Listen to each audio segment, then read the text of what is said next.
Growing wild and free, indigenous plants are perfect for the Australian environment, however many face extinction. The volunteer-run KES Indigenous Nursery grows and sells native plants to preserve the local ecosystem.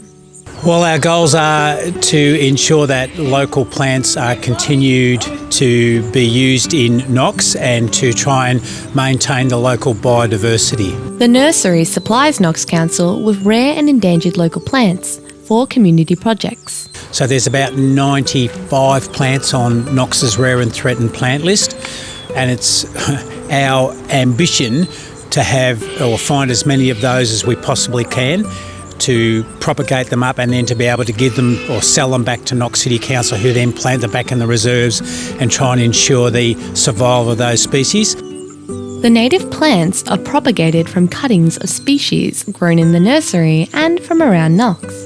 The idea is we're creating a storage bank of any of the plants in case we later on lose them. We actually still have them here around the nursery and can put them back. Every Saturday morning, KES hunters and gatherers travel through local bushlands to survey native plant species. We collect seed and cuttings. We also look for rare plants and GPS them. We GPS a lot of the plants across our local community. And then obviously if we need to collect raw material from these plants, we know where they are, that sort of things. Development Victoria has recently announced the construction of new residential areas throughout Knox, threatening the growth of Indigenous plant species.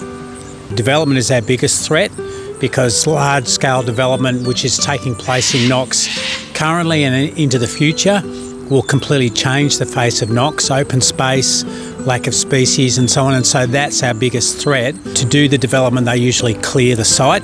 And then secondly, when the residents are built, most of the residents do not understand about local plants, and so they'll plant stuff from Bunnings or whatever, and even if they're native, they're not native to the area. So even though they're native, Australian natives, they may not suit our local wildlife. The KES Nursery is partnered with the Gardens for Wildlife program, which offers advice for turning your garden into a habitat for Indigenous species. So our volunteers go out and visit gardens and stuff like that and give advice and write up plans for people's gardens.